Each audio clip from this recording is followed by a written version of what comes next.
Hello बच्चों, तो आप लोग कैसे हैं। मैं हूं सीपी सर और आप लोग देख रहे हैं गीता एकेडमिक पॉइंट। तो बच्चों, हम लोग 11वीं की केमिस्ट्री पढ़ रहे थे और उसमें हम लोग ने आपको बताया था कि पीरियोडिक टेबल को कैसे बनाया जाता है। यानी पीरियोडिक टेबल के विषय में कुछ हमने जाना कि पीरियोडिक टेबल कैसे बनाई जाती है, आवर्त सारणी, और आवर्त सारणी में क्या क्या होते हैं, कितने खड़े कॉलम होते हैं और कितने आवर्त होते हैं, और कैसे एलिमेंट को मैंने आपको समझाया था। तो बच्चों, आज हम लोग, मैंने आपको बताया था कि ये खास 4 टॉपिकों पर पूरा टिका हुआ है और उन टॉपिकों को हम लोग डिटेल से जानेंगे, तभी हमको ये आवर्त सारणी आएगी। तो आज हम लोग बात करेंगे बच्चों परमाणु त्रिज्या यानी एटॉमिक रेडियस, यानी इसको हम लोग कहेंगे परमाणु त्रिज्या।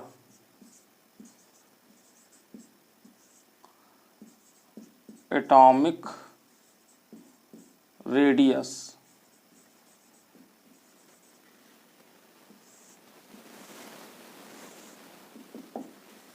तो परमाणु त्रिज्या एटॉमिक रेडियस, बच्चों इसको हम लोग आज समझेंगे कि ये क्या होता है। तो देखिए बच्चों, त्रिज्या जैसे कि कहा गया है, तो त्रिज्या आप लोग जानते हैं, जो बच्चे मैथ पढ़ते हैं या 10 तक जिसने भी है, तो मैथ के हिसाब से आप लोग ये समझते हैं कि ये हमने एक वृत्त है, सर्किल है, और इसके सेंटर से यानी यहाँ तक की जो डिस्टेंस यानी जो दूरी है, इसके केंद्र से लेकर यहाँ तक इसकी परिधि पर जो दूरी खींची गई है, इसको हम लोग त्रिज्या कहते हैं। तो ठीक इसी प्रकार से बच्चों यहाँ पर परमाणु की जो त्रिज्या है उसको डिफाइन करने के लिए ये कहा गया कि किसी परमाणु ये है बच्चों, और ये है इसका नाभिक।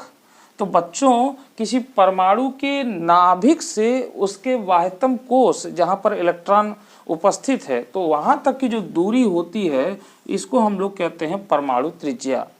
ठीक है, यानी किसी परमाणु के नाभिक से उसके वाह्यतम इलेक्ट्रॉन कोश, यानी जिसमें वाह्यतम कोश जिसमें इलेक्ट्रॉन है, वहाँ तक की जो दूरी होगी उसको परमाणु त्रिज्या हम लोग कहते हैं। और परमाणु त्रिज्या को बच्चों हम लोग एंगस्ट्रॉम में व्यक्त करते हैं, ठीक।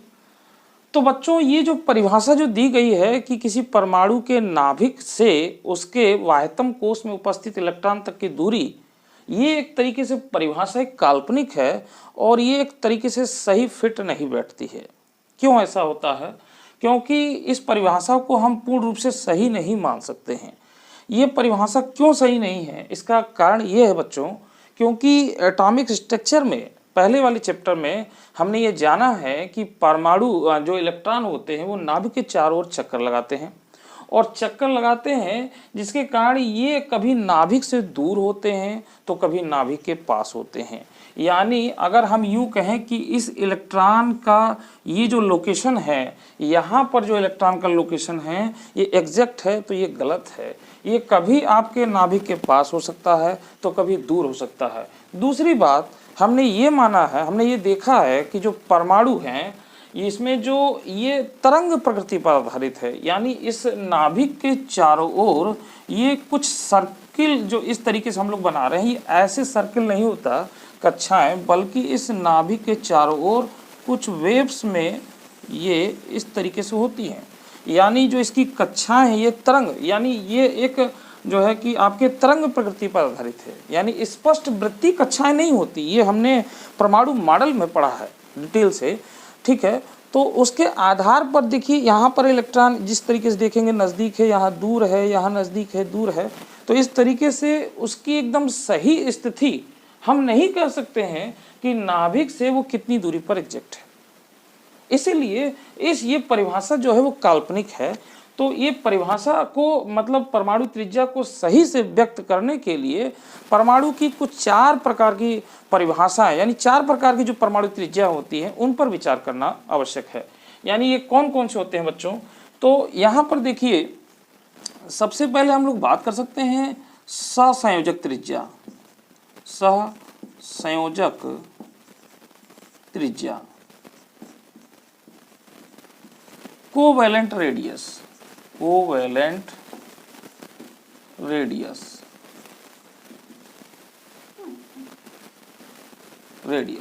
दूसरी जो परिभाषा दी जाती है बच्चों, ये दी जाती है क्रिस्टल त्रिज्या।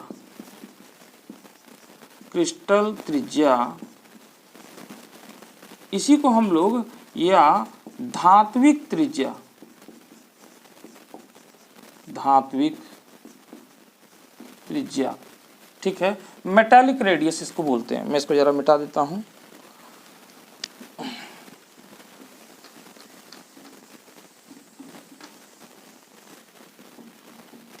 इसको मेटालिक या क्रिस्टल रेडियस भी बोल सकते हैं, मेटालिक रेडियस। और तीसरा जो बच्चों होता है वो होता है आपका वांडर वाल्स, वांडर वाल्स त्रिज्या,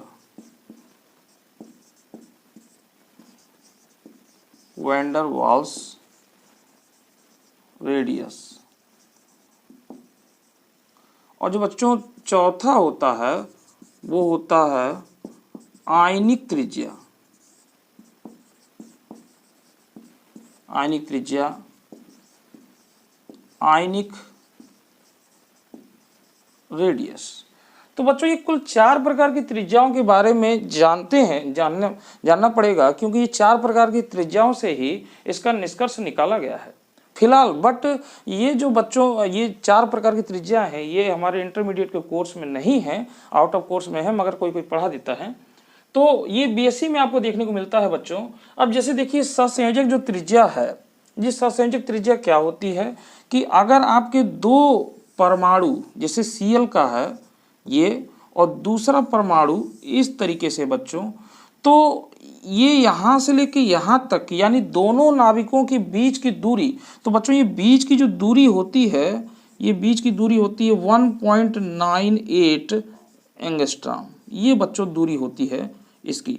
तो इसकी दोनों नाविकों के बीच की दूरी का जस्ट आधा भाग लिया जाता है, यानी यहाँ से लेकर ये बच्चों लिया जाता है। तो इसमें देखिए, इसमें भाग दे देंगे तो 0.99 एंगस्ट्रॉम आ जाएगा। तो बच्चों ये जो 0.99 एंगस्ट्रॉम है ये क्या है, आपका सहसंयोजक त्रिज्या है बच्चों, ये आपकी सहसंयोजक त्रिज्या है, ठीक है। परंतु अगर इसी Cl की अगर हम बात कर ले बच्चों, जो है कि वांडर वाल्स त्रिज्या, तो वांडर वाल्स त्रिज्या बच्चों जो है ये आपका 1.8 करके आता है, यानी 3.6 2 × 2 = 16, 1.8 एंगस्ट्रॉम। आप देख सकते हैं बच्चों कि जो सहसंयोजक त्रिज्या है वो छोटी होती है, जबकि ये वांडर वाल्स त्रिज्या है ये आपकी वांडर वाल्स त्रिज्या, इसी क्लोरीन का बच्चों ये जो है वांडर वाल्स त्रिज्या है जो कि बड़ी है। तो वांडर वाल्स त्रिज्याएं, धात्विक त्रिज्याएं सहसंयोजक त्रिज्याओं से बड़ी होती है बच्चों, ठीक है। तो अब इसके हम डिटेल में नहीं जाएंगे कि ये कौन कौन सा होता है, क्या होता है। फिलहाल हम यहाँ पर जो है बच्चों इसी काल्पनिक परिभाषा को लेते हुए, मानते हुए हम लोग आगे बढ़ेंगे और इसमें ये जानेंगे कि जो त्रिज्याएं होती हैं, परमाणु त्रिज्याएं जो होती हैं, ये आवर्त और वर्ग में इनमें कैसे परिवर्तन आता है, हम लोग इस पर बात करेंगे। फिलहाल मैंने आपको ये बताया है, फिर अगले वीडियो में किसी वीडियो में मैं इन चारों पर मैं आपको डिटेल से वीडियो बनाऊंगा, तो उसमें बताऊंगा ये कितने प्रकार का, मतलब ये क्या है, ये कैसे हैं और इनको कैसे ज्ञात किया जाता है। जैसे ये मैंने निकाला है तो ये एक परिभाषा से निकाला है, और ये है, ये इसकी एक अलग परिभाषा है, यानी वांडर वाल्स त्रिज्या, जो वांडर वाल्स त्रिज्या है इसकी डिफिनीशन अलग, परिभाषा अलग होती है, उसके द्वारा ये प्राप्त किया गया है। और जो कोवेलेंट रेडियस जो सहसंयोजक त्रिज्या है उसके द्वारा इसको प्राप्त किया गया है बच्चों। तो इस पर हम अगली वीडियो में, मतलब किसी और वीडियो में आपसे बात करेंगे। फिलहाल हम लोग यहाँ पर एटॉमिक रेडियस में परिवर्तन कैसे आता है, आवर्त में बाएं से दाएं चलने पर और वर्ग में ऊपर से नीचे जाने पर कैसे परिवर्तन आता है, इस पर बात करेंगे, ठीक है बच्चों। तो चलिए, फिलहाल आपने त्रिज्या को जाना। एक इसकी सिंपली परिभाषा ये है कि किसी नाभिक से जो है कि वाह्यतम कोश में उपस्थित इलेक्ट्रॉन तक की जो दूरी है उसी को हम लोग क्या कह रहे हैं, परमाणु त्रिज्या कहते हैं, ठीक है बच्चों। और जनरली हम सहसंयोजक त्रिज्या को लेकर ही चलेंगे, यानी इसी को जनरली परमाणु त्रिज्या के रूप में कह सकते हैं, ठीक है। तो ये तो देखिए बच्चों त्रिज्या के बारे में केवल हमने बात किया है। अब हम ये समझते हैं कि त्रिज्या आवर्त और वर्ग में किस प्रकार से परिवर्तित हो रही है, ठीक है।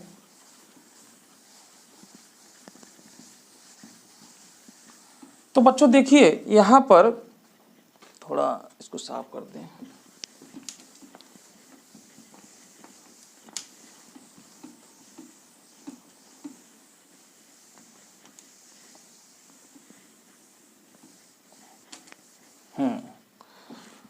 तो बच्चों यहाँ पर देखें कि जो त्रिज्या है, मैंने आपको दो चीज़ें बताई थी कि आवर्त में कैसे जाते हैं, बाएं से दाएं चलते हैं, और वर्ग में कैसे जाते हैं, ऊपर से नीचे की ओर जाते हैं। ठीक है, तो अगर बच्चों हम लोग बात कर लेते हैं, जैसे देखिए हाइड्रोजन और लिथियम और सोडियम, तो बच्चों ये आपका जो है फर्स्ट ए वर्ग है, ये क्या है आपका वर्ग। तो बच्चों अगर इनकी देखा जाए, ऊपर से नीचे की ओर चला जाए, तो ये बच्चों जो होता है 0.28 एंगस्ट्रॉम में व्यक्त की जाती है। और बच्चों इसका जो होता है ये आपका जो है ये आपका 1.23 एंगस्ट्रॉम और ये 1.57 एंगस्ट्रॉम होता है बच्चों।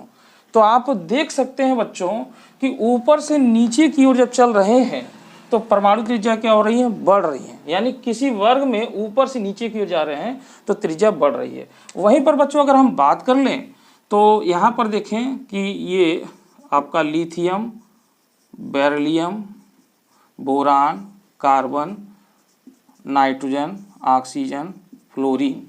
ठीक बच्चों, तो ये तो आपका 1.23 ही है। ठीक है बच्चों, इस तरीके से ये आपका 1.23 है एंगस्ट्रॉम। ठीक है, आप देख पा रहे हैं।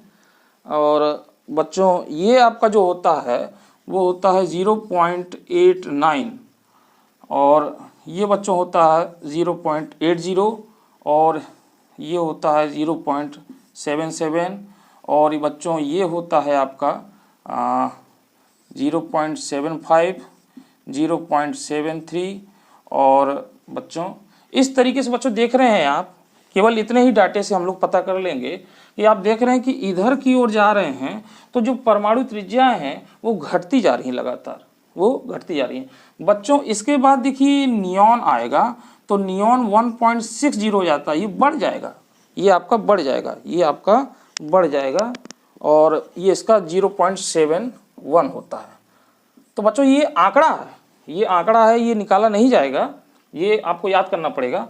तो ये एंगस्ट्रॉम में ये जो है परमाणु त्रिज्या है एंगस्ट्रॉम में।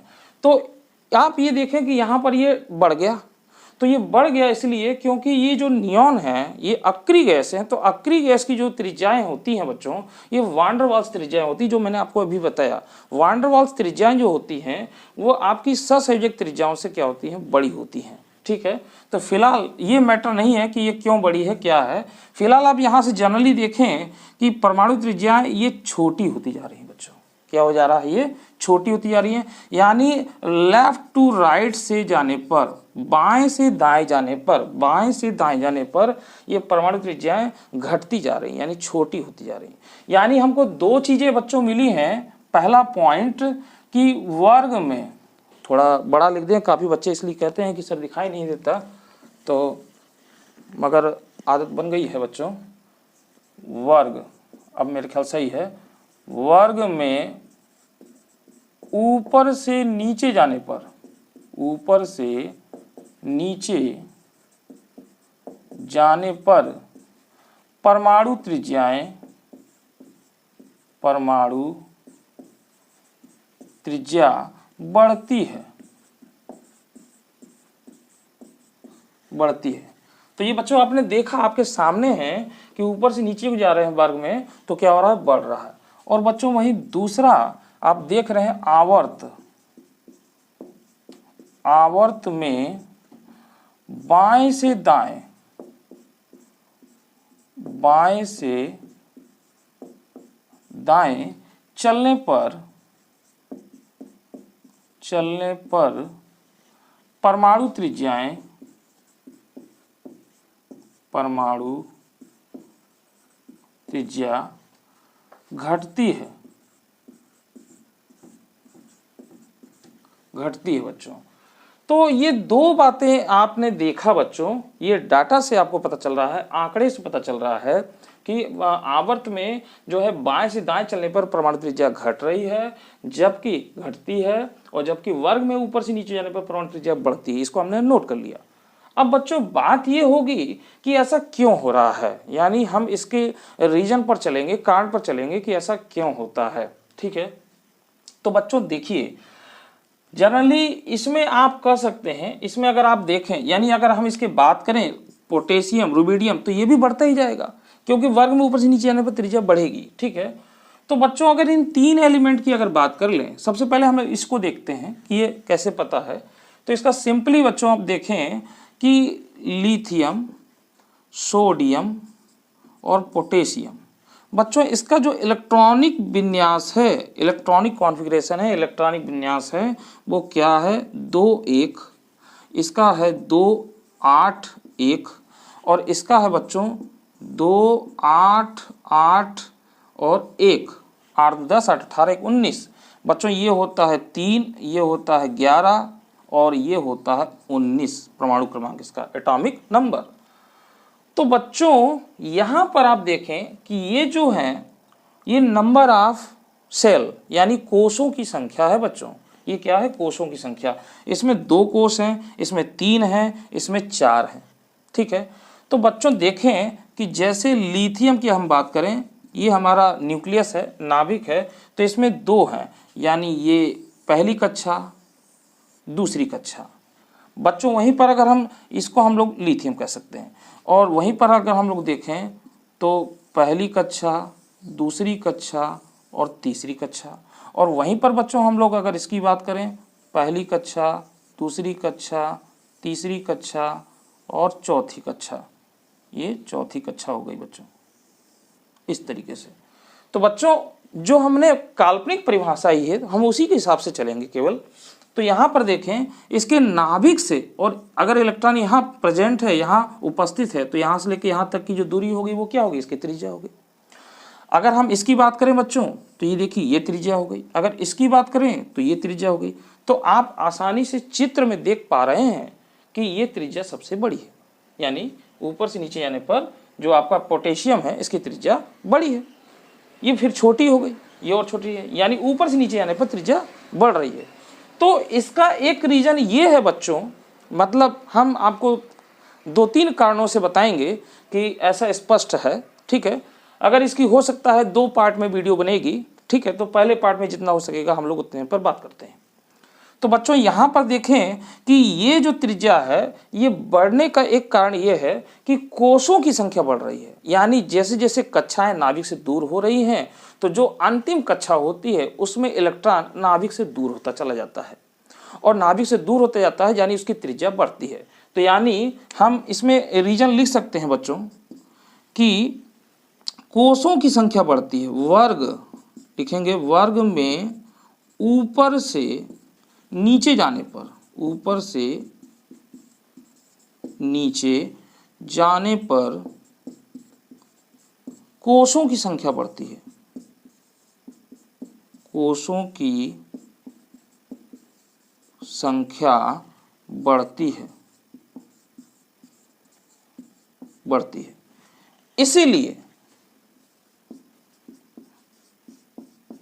इसीलिए परमाणु त्रिज्या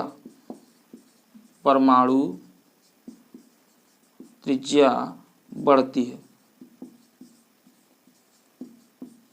बच्चों।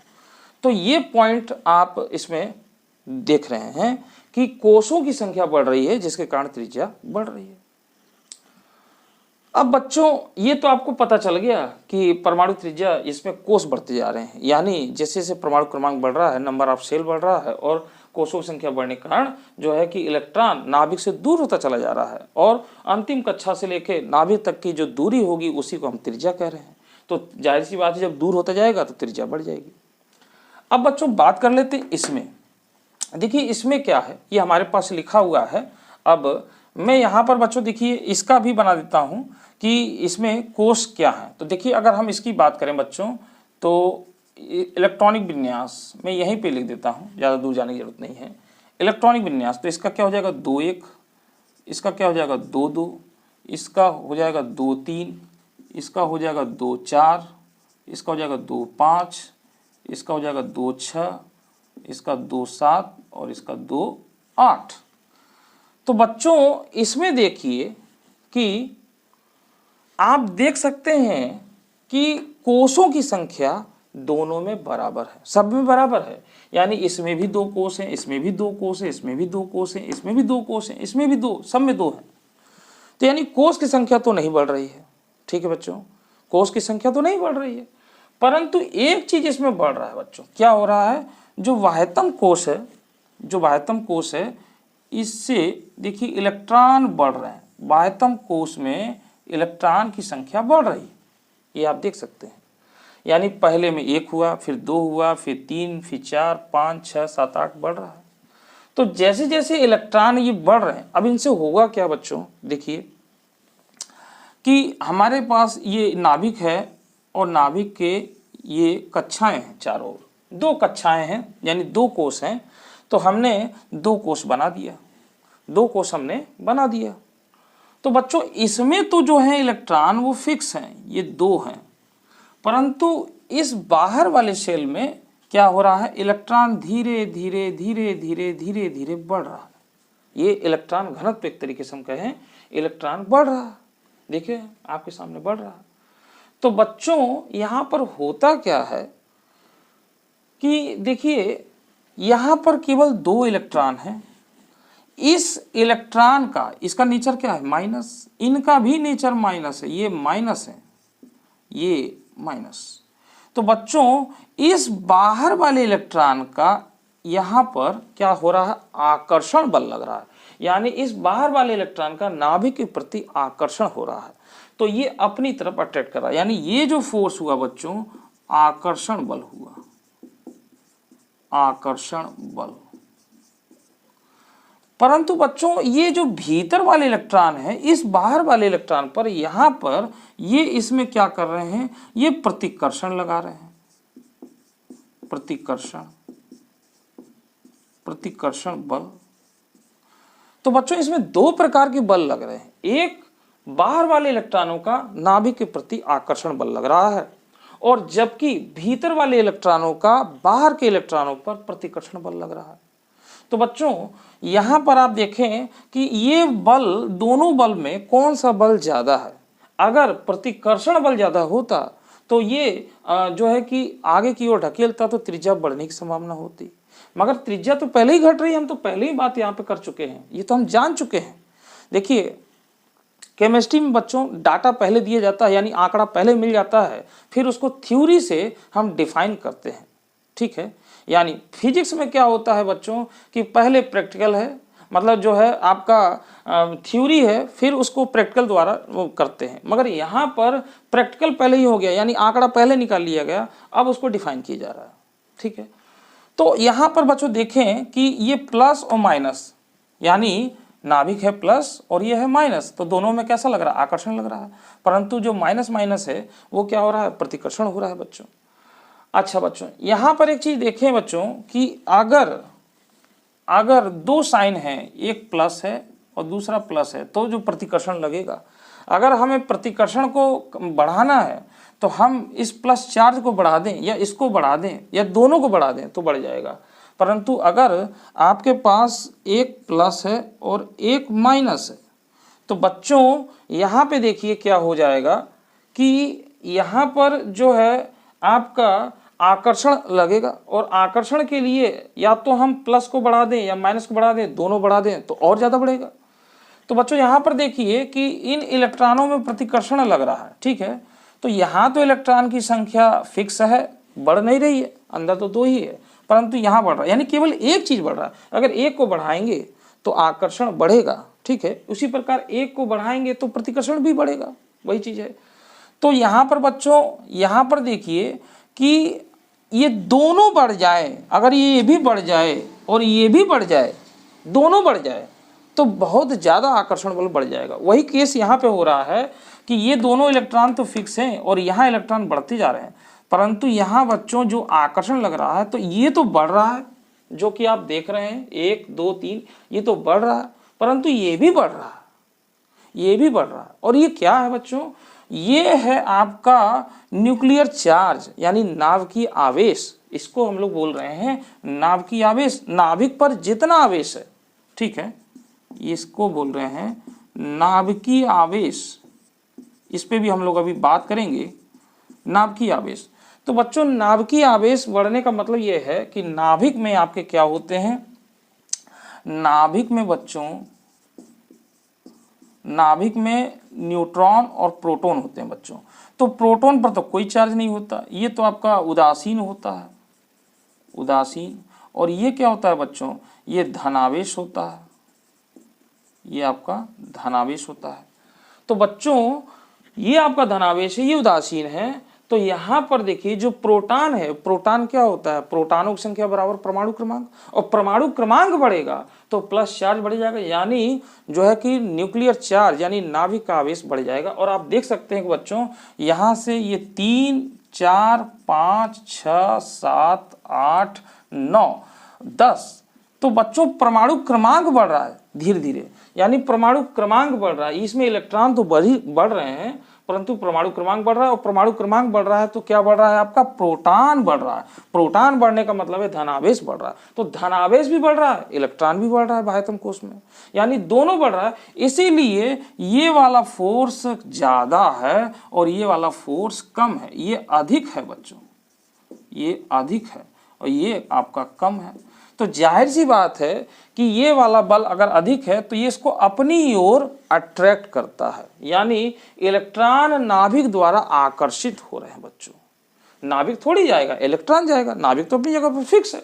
तो इलेक्ट्रॉन नाभिक की ओर तरफ जा रहे हैं तो इनकी तरफ एक संकुचन हो रहा है, और संकुचन के कारण यानी अपनी तो अब खींच रहा है, ये इलेक्ट्रॉन को अपनी तरफ खींच रहा है, जिसके कारण क्या हो रहा है कि त्रिज्याओं में कमी आ रही है, धीरे धीरे कमी आ रही है। जैसे कि आप देख रहे हैं 1.23, 0.89, 0.80, 0.77, 0.75 इस तरीके से घटती जा रही है। यहां पर छोड़ दें, ये अलग चीज हो गई। तो जनरली क्या हो रहा है, घट रही त्रिज्या बच्चों, बात समझ में आ गया।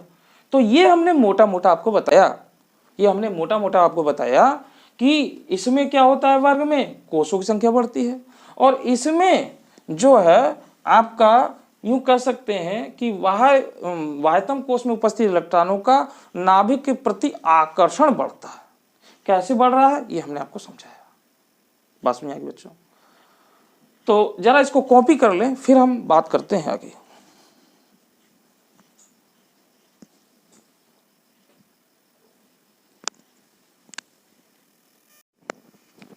हाँ बच्चों, तो देखिए बच्चों आपने मतलब इसको समझा कि किस तरीके से वर्ग में बढ़ रहा है और त्रिज्या, और जो है कि आवर्त में त्रिज्या किस प्रकार से घट रही है। तो ये हमने आपको एक बताया तरीके से कि इस तरीके से होता है। अब इसको एकदम कन्फर्म यानी इसका प्रमाण देखेंगे कि ऐसा वास्तव में कैसे हो रहा है। तो बच्चों इसके लिए कुछ चीज़ें जानी हैं, जैसे कि सबसे पहले देखिए प्रभावी नाभिकीय आवेश, प्रभावी नाभिकीय आवेश यानी इफेक्टिव न्यूक्लियर चार्ज,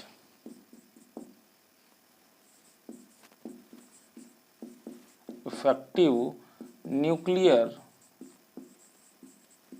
चार्ज। तो बच्चों प्रभावी नाभिकीय आवेश का मतलब यह है कि आपका जो नाभिक है इसका बाहर के इलेक्ट्रॉनों पर कितना आकर्षण लग रहा है, यानी नाभिक द्वारा इलेक्ट्रॉन किस क्षमता से आकर्षित किए जा रहे हैं, यानी नाभिक का इसलिए है प्रभावी नाभिकीय आवेश, यानी जो नाभिक का आवेश है वो कितना प्रभावी है, कितना प्रभावी है। तो बच्चों यहाँ पर देखिए इस प्रभावी नाभिकीय आवेश, इसको शॉर्टकट में बच्चों ऐसे लिखा जाता है जेड इफेक्टिव, जेड इफेक्टिव। तो बच्चों जेड इफेक्टिव यानी प्रभावी नाभिकीय आवेश, इसी को हम लोग इस तरीके से लिख रहे हैं। तो जो जेड इफेक्टिव है ये परमाणु त्रिज्या और इसमें एक संबंध होता है, यानी हम कह सकते हैं बच्चों कि जेड इफेक्टिव और परमाणु त्रिज्या, परमाणु त्रिज्या में संबंध, संबंध। तो बच्चों इसमें क्या संबंध होता है, तो इसमें जो संबंध होता है वो आपका बच्चों जो है आपका परमाणु त्रिज्या प्रोपोर्शनल 1/z इफेक्टिव, यानी हम यूं कह सकते हैं बच्चों कि z इफेक्टिव यानी ये व्युत्क्रमानुपाती संबंध में होते हैं, यानी जेड इफेक्टिव अगर आपका बढ़ता जाएगा तो परमाणु त्रिज्या छोटी हो जाएगी बच्चों, और अगर जेड इफेक्टिव अगर घट रहा है तो परमाणु त्रिज्या बढ़ जाएगी। तो बच्चों यहाँ पर अब मैं आपको पहले ही बता देता हूं, फिर हम लोग इसको कैलकुलेट करेंगे, ठीक है। और दूसरी चीज है कि जेड इफेक्टिव को निकाला कैसे जाएगा बच्चों, इस पर बात हो रही है। तो जेड इफेक्टिव निकालने के लिए एक फार्मूला है बच्चों, जेड इफेक्टिव बराबर, यानी ये आपका हो जाएगा जेड माइनस सिग्मा। ये बच्चों इस फार्मूले से, यानी इस सूत्र से जेड इफेक्टिव के मान हम प्राप्त करेंगे, और यहां से हम पता कर लेंगे कि जेड इफेक्टिव अगर बढ़ रहा है तो परमाणु त्रिज्या छोटी होगी, निश्चित रूप से छोटी होगी, और अगर जेड इफेक्टिव जो है घट रहा है तो परमाणु त्रिज्या बढ़ेगी। अगर ये कांस्टेंट है, यानी अगर ये नियत है, तो यानी उस पर उन परमाणुओं पर इसका कोई प्रभाव नहीं है, तो कोई अलग कारक होगा, अलग फैक्टर होगा जिसके कारण वो घट या बढ़ रहा होगा। तो बच्चों अब यहाँ पर देखिए क्या क्या है, जेड हमारा क्या है, जेड हमारा परमाणु क्रमांक है, परमाणु क्रमांक, और सिग्मा क्या है बच्चों, इसको कहते हैं आवरण प्रभाव, आवरण प्रभाव, इसको इंग्लिश में स्क्रीनिंग इफेक्ट। तो स्क्रीन यानी एक पर्दा हो जाता है बच्चों, यानी ये आवरण का मतलब है कोई चीज को ढक देना, कोई आवरण बना लेना, तो उसी को बोलते हैं स्क्रीनिंग इफेक्ट बच्चों। तो यहाँ पर ये दो चीजें समझ में आ गई, और ये इसमें से अगर इसको परमाणु क्रमांक में से अगर इसकी वैल्यू को घटाया जाएगा बच्चों, तो ये हमारा जेड इफेक्टिव निकल जाएगा आसानी से। तो सबसे पहले बच्चों इसके बारे में समझते हैं, यानी ये निकालना बड़ी चीज नहीं है, ये है क्या एक्चुअल में, इसको हम लोग समझते हैं। देखिए समझना बहुत ज्यादा जरूरी होता है बच्चों, नोट्स तो मैं आपको दे दूंगा। तो आवरण प्रभाव क्या है बच्चों, देखिए तो बच्चों यहाँ पर समझें इस चीज को कि ये आपका नाभिक है और ये कक्षाएं हैं, ठीक है बच्चों, ये एक कक्षा मान लेते हैं और है, ठीक है। तो यहाँ पर बच्चों इलेक्ट्रॉन है, ठीक है, या दो ही कक्षा आप ले लें। तो बच्चों यहाँ पर देखिए कि इसमें जैसे दो इलेक्ट्रॉन हैं, ठीक है, और यहाँ पर इसमें इलेक्ट्रॉन है। अगर यहाँ पर बच्चों ढेर सारे इलेक्ट्रॉन हो जाएं, तो ये बताइए कि ये जो इलेक्ट्रॉन, इसका जो आकर्षण हो रहा था, क्या इनकी उपस्थिति में इनका आकर्षण बल कुछ कमजोर नहीं होगा? यानी भीतर वाले कोष में उपस्थित इलेक्ट्रॉनों के कारण बाह्यतम कोष में उपस्थित इलेक्ट्रॉन का नाभिक के प्रति आकर्षण कुछ कमजोर हो जाता है, और इस प्रभाव को ही आवरण प्रभाव कहते हैं। फिर से सुने कि भीतर के कोषों में उपस्थित इलेक्ट्रॉनों के कारण बाह्यतम कोष में उपस्थित इलेक्ट्रॉन का नाभिक के प्रति आकर्षण कुछ कमजोर हो जाता है, और इस प्रभाव को ही हम लोग क्या कहते हैं, आवरण प्रभाव। देखिए बच्चों ये एक पर्दा बना लिया है, और ये पर्दे के कारण जो है इसका आकर्षण कमजोर हो गया है। ये बात यहाँ पर इसको ऐसे समझ सकते हैं बच्चों, देखिए जैसे मान लेते हैं यह एक छत है, और यहाँ पर एक कोई सुंदर सी लड़की बैठी है, ठीक है। आप कुछ और अन्यथा मत समझें, इसको समझें यहाँ पर। और यहाँ पर एक छत भी है, एक इसी छत जुड़ी हुई है, सटी हुई है इस तरीके से, ऐसे इस तरीके से। बच्चों यहाँ पर इस छत पर देखिए ये एक लड़का बैठा है, ये इसका बड़े आसानी से दीदार कर रहा है, ठीक है। तो बहुत इसमें अट्रैक्शन चल रहा है, परंतु ये समझिए बच्चों कि यहाँ से कोई एक लड़का आ जाए और यहाँ पर एक पर्दा गिरा दे, तो ये जो है कि इसको नहीं देख पाएगा। अब इसका अट्रैक्शन कम हो गया। यहाँ पर एक लड़का आ जाए और यहाँ पर पर्दा लगा दे, तो इसका अट्रैक्शन और कम हो जाएगा, ठीक बच्चों। तो ये पर्दा लगने के कारण जो है अब ये उतने अच्छे से इसको नहीं देख पा रहा है जितना पहले इनकी अनुपस्थिति में देख रहा था।